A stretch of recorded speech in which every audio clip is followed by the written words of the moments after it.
Nahotki rostdan ham kolbasa mahsulotiga qog'oz qo'shiladimi?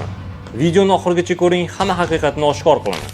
Gap shundaki, 80-yillarning boshlarida Sovet ittifoqiga go'shtlar asosan Braziliya, Argentina va Xitoydan pergament qog'ozlarda olib kelingan va noto'g'ri defrostatsiya, ya'ni noto'g'ri eritish hisobiga go'shtlarning ko'p qismlarida qog'oz bo'laklari qolib keta boshlagan. Natijada qog'oz bo'laklari qolib keta boshlagan go'shtlar qiymalagichdan o'tkazilib, ommaviy kolbasa zavodlarida ishlatila boshlangan. Shunday qilib, ba'zi iste'molchilarning kolbasasidan qog'oz bo'laklari chiqa boshlagan va tez orada butun ommaviy axborot vositasi orqali mish-mish tarqalgan.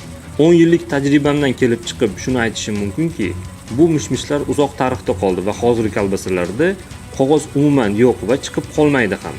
Sababi, hozirgi vaqtda go'shtlar asosan polietilen va sellofan kabi qadoqlarda keladi. Ular esa hech qanday holatlarda go'shtlarga yopishib qolmaydi. O'zi aslida kolbasa mahsulotlari tarkibida qog'ozga hech qanday ehtiyoj ham yo'q.